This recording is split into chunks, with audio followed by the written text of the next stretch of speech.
আরে ভাই দেখলাম তো প্রথমে লাথি মারলো, লাথি মেরা আবার ওই লোকটা সরে গেছে, ওই হেনে গিয়ে আবার তার দুই ছেড়ে দিয়ে তোমার গলার জন্য আমার ব্যাং ঢুকে গেছে গলা, তুমি গরম গরম চাটা খাও, তাই না? প্রথমে এক পা দিয়ে ফ্লাইং মারছে, এরপরে ওই লোকটা গিয়া দুই পা দিয়ে আবার তার এইভাবে দেখছি একজনের উপরে পুরো উঠে গেছে। এগুলা কিছু আবার এডিট কিছু এডিট না না না এটা এডিট না, না না এডিট না, একবারে এটা একবার ভাইরাল হয়ে গেছে, তো ভাইরাল হয়ে গেছে। এই আজকে নাবিল জবাই দিছে বাবা, তুমি দেখছো?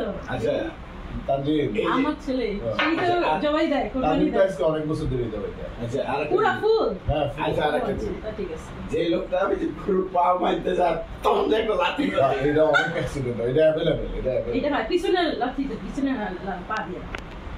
হাদিদ কি সাহস করে নাই কখনো? তাহলে কি দুটো পাশে আর কিছু সেন্স না থাকে এটা কিন্তু বলতে পারবো না। এটা দেখছো একটা লোক